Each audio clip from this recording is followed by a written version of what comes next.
गांधी नेहरूंनी जे देशाला योगदान दिलंय त्याचे 1% देखील योगदान मोदींचं नाही असा शरद पवार. पहिल्यांदा पवार साहेबांनी फोड केली पाहिजे. गांधी कुठले?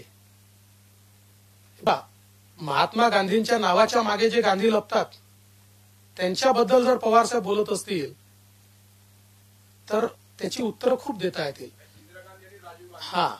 मी सांगून राहिलो.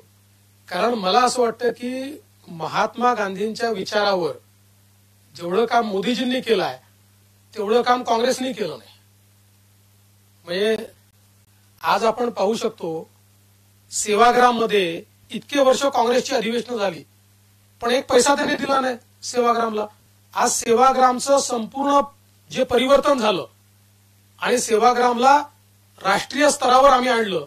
मी मुख्यमंत्री असताना आम्ही आणलं ते. त्याच्यामुळे यांचा काही गांधींच्या विचाराशी संबंध नाहीये. हे केवळ गांधींचं नाव घेतात आणि जेव्हा सत्य सांगितलं जातं ते सत्य कटू असतं. कटू सत्य काय आहे? कटू सत्य हे आहे की आज ज्यावेळेस राहुल गांधी म्हणतात तुम्ही चीनबद्दल बोलत नाही. मोदीजींच्या काळात 1 इंच जमीन चीनला आपण घेऊ दिली नाही. डोकलामध्ये आपल्या देशाच्या बाहेर जाऊन चीन्यांना रोखण्याचं पहिलं काम या देशामध्ये झालं. यापूर्वी कधी आपण ते केलं नव्हतं. आणि हजारो वर्गमील आपली जमीन नेहरूजींच्या काळात इंदिराजींच्या काळामध्ये चीननी घेऊन टाकली. आपण एक अवाक्षर बोललो नाही. याच्यावर बोलायचं नाही. त्यामुळे हे जे काही नरेटिव्ह तयार करण्यात आले ते नरेटिव्ह सत्याने बस्ट करायची वेळ आहे. असं आहे की त्यांचं जे काही बलिदान असेल ते कोणी नाकारलंच नाहीये. ते कोणी नाकारलंय का? कोणी म्हटलंय का त्याच्याबद्दल?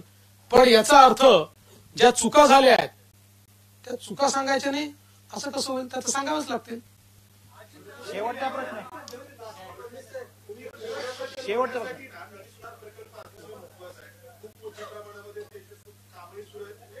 हो.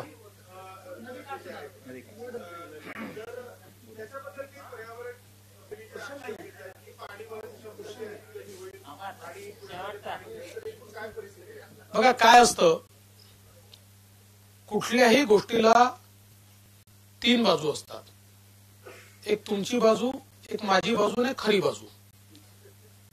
तसं एक बाजू पर्यावरणवाद्याची आहे, एक बाजू विकास करणाऱ्यांची आहे आणि एक तिसरी बाजू आहे जी खरी बाजू आहे. आता खरी बाजू सांगण्याकरता आपल्या देशामध्ये काही संस्था तयार केल्यात, आपण काही इन्स्टिट्यूट तयार केले आहेत की ज्यांनी अभ्यास करून त्यांचा रिपोर्ट आपण प्रमाण मानतो. तशा प्रकारे या प्रकल्पावर ज्यावेळेस आक्षेप घेण्यात आला आणि पवार साहेबांनी त्या काळामध्ये तो स्टे वगैरे करायला लावला त्यानंतर देशातल्या ज्या प्रीमियम संस्था आहेत या क्षेत्रातल्या पाण्याचं वहन आणि पाण्याचा निचरा आणि कशा प्रकारे एम्बँकमेंट केलं पाहिजे याच्या जे एक्सपर्ट संस्था आहेत त्यांच्याकडे तो विषय गेला आणि त्या संस्थांनी आपला अहवाल देऊन त्या शिफारसीच्या आधारावर